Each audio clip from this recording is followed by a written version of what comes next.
Thank you, Kylie, for the kind introduction. And thank you to CEDA for allowing me to come and speak today. Some of you may actually be wondering what it is exactly that a Vice President of Continuous Improvement does. Well, as with all leaders in BHP Billiton Iron Ore, I work for the front line. But my small team and I, our job is to help guide and assist the teams as they deliver productivity. I get the lucky job on a daily basis of sitting with our teams, and I have done for the last 18 months, as they've gone about implementing ideas to deliver value. They've been really successful at it. And it's been a little different to the normal journey, a little different to the conventional way that we look to cut costs and drive volume.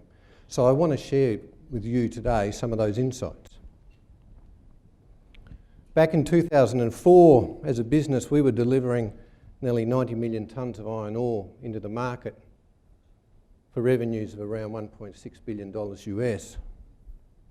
What followed was 10 years of extraordinary growth, a period in which we invested $25 billion in infrastructure here in WA. And coming out the other end of that, we're delivering nearly triple the volume into the market as to when we went in, and attracting nearly a 9-fold increase in revenue. In 2011 marked the year we made our final significant investment decision in growth here in iron ore. And as we got towards the end of 2013, under the guidance of our new CEO, Andrew McKenzie, we started to focus entirely in on productivity. In early 2014, Jimmy Wilson, the president of Iron Ore, laid down the challenge to us. He said, I want you to move to the left-hand side of the cost curve. Now, we were $28 US a tonne at the time. That's no mean challenge. But Jimmy wasn't done. He had 3 caveats. He said, I want you to do it safely, I want you to do it swiftly, and I want you to do it in such a way that you have a positive impact on the workplace culture of the teams in iron ore. Jimmy likes to set a high bar. As we thought about the journey, the one thing we knew to be true was that our people have the answers. No one knows more about the job than the person that does it 12 hours a day, day in, day out. They see where the value is and they see where the waste is. So bearing that in mind, we saw there were 2 things we needed to do. We needed to implement a process common right across the business, which we could capture ideas, track them and implement them. And we needed to go all in to engage our team, to be a part of the journey. If we fast forward 18 months, our teams have been extraordinarily successful and they've delivered some outstanding results. If we look first in the safety space, and for any operational leaders in the room will know this, a safe day yesterday does not guarantee a safe day tomorrow. But in FY15, the BHP Billiton Iron Ore team delivered its safest year ever. We reduced the number of people getting hurt by 26%. Now, one person getting hurt is one too many, but we're on the right track. If we look in the volume space, FY15 we produced our 16th consecutive year of production records. And what was particularly pleasing was older established parts of the supply chain were stumping up with production records of their own alongside the more newly installed infrastructure. From a cost perspective, the teams reduced the cost base by over 30% in Australian dollar terms in 18 months. The lion's share of the value coming directly from ideas from our people. Now, to be clear, we did some hard yards in this time as well in right-sizing the business to be ready for the future. Something we don't like to do as leaders in our team. We really value our people, but something that was absolutely necessary.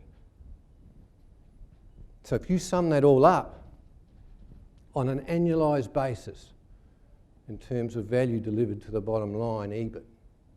An extra $4 billion Australian was delivered by the teams in BHP Billiton Iron Ore.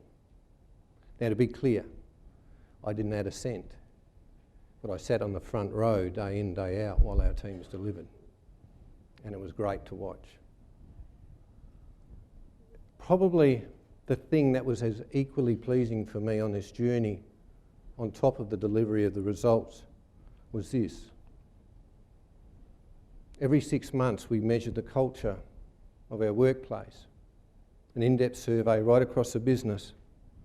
And despite all of the issues and despite the general anxiety that exists in the resource industry, at the end of the 18 months, our people were experiencing a better workday than when we started the journey. So,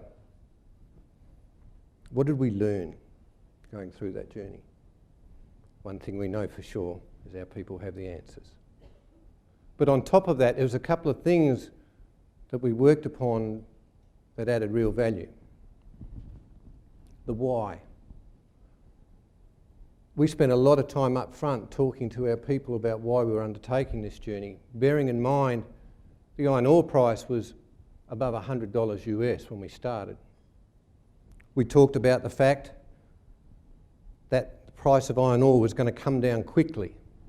We talked about the fact that our costs were too high, that we needed to move to the left-hand side of the cost curve, and in doing so, we would retain control of our future. And in doing so, we would retain the right to be invested in, regardless of where the iron ore price was in the commodity cycle. We knew it was starting to take root when we started to get emails at 3 o'clock on a Sunday morning from operators on night shift up in the Pilbara saying, this is why I'm bought in. This is what I hope for in the future. Giving people context empowers them to make a difference. Becoming better leaders. We knew going into this journey that we were not particularly good as leaders at listening. Bit of a fatal flaw, given if our people were going to step forward with our ideas, only to have them fall on deaf ears. So, we invested significantly in a BHP Billiton-wide program we call Step Up. It's aimed at frontline leaders, and it's aimed to increase their capability around how they engage their teams, how they listen, how they lead their teams through change, and how they enable them and set them up for success. We needed to get better. The inverted pyramid. This was important to us. Value is delivered at the front line by operators and maintainers.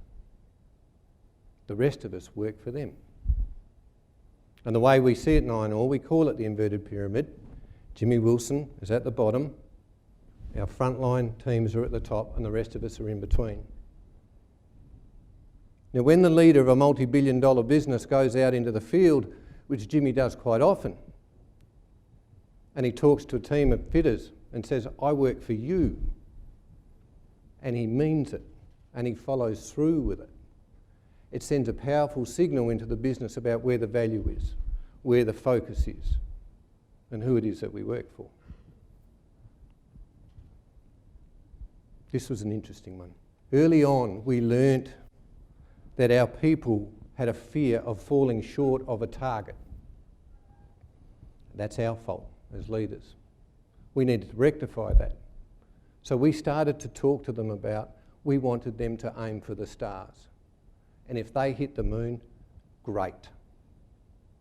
We started to celebrate our people having a go.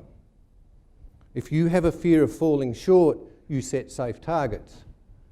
It leads to incremental thinking, and it leaves vast amounts of value on the table.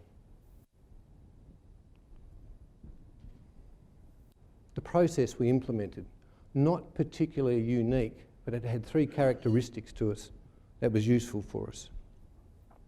Implementing it in one common way right across the business enabled different parts of the business to come together to work on the value that lay in the overlap, because we had one language and we were doing it the one way. That proved to be very valuable. Secondly, in the process that we used, we set a particularly high bar about what got implemented, and we made sure only those things that truly added value all the way to the bottom line got through. So in effect, we underwrote the currency of the idea. In iron ore, when someone says, I've got a $3 million idea and it's been passed to go, people know it's worth $3 million. The last piece is the speed of implementation. We worked on a weekly cadence and we continue to do that. Every week, each part of the business sits to meets and talks about the ideas currently being progressed to drive value. What did we say we were going to do last week? Did we do it? And what are we doing this week? No more complicated than that. After 18 months, nearly 5,000 individual ideas either completed or in train to deliver value to the bottom line, and over 2,200 owners. That's 1 person in 4 in iron ore owns their own idea to drive value to the bottom line. Let me give you an idea of some of the things that come through. Introduce you to a guy called Justin. Justin is an auto electrician that works for us at Yandy. One of his jobs is to service trucks, our haul packs. When you service a truck, you change out the fuel filter. To do that, you take the old one off, you put the new one on, and then you drive fuel through the system to fill the filter and remove the air bubbles. To do that, you need the truck energised. It's not safe to service the truck while it's energised. So you service the truck, then you energise it, and you change out the fuel filter. Needing to do that job adds about between 30 minutes and an hour to the length of the service. Justin went to his leader and he says, I've got an idea. If you give me a power pack, I think I can energise the fuel pump in isolation from the rest of the truck. And I reckon if I get that, I can change out the filter while we're doing the rest of the service. Justin's leader listened to him and backed him, and the idea worked. He added back to us 45 minutes for that truck service that we could use. Now here's the kicker. We do that service 12 times a year, and we have nearly 200 trucks just like that one. Justin added back to the business nearly 2,000 productive truck hours, which equates to over 1 million tonnes extra moved for very little cost. Justin's idea was worth millions. Our people have the answers.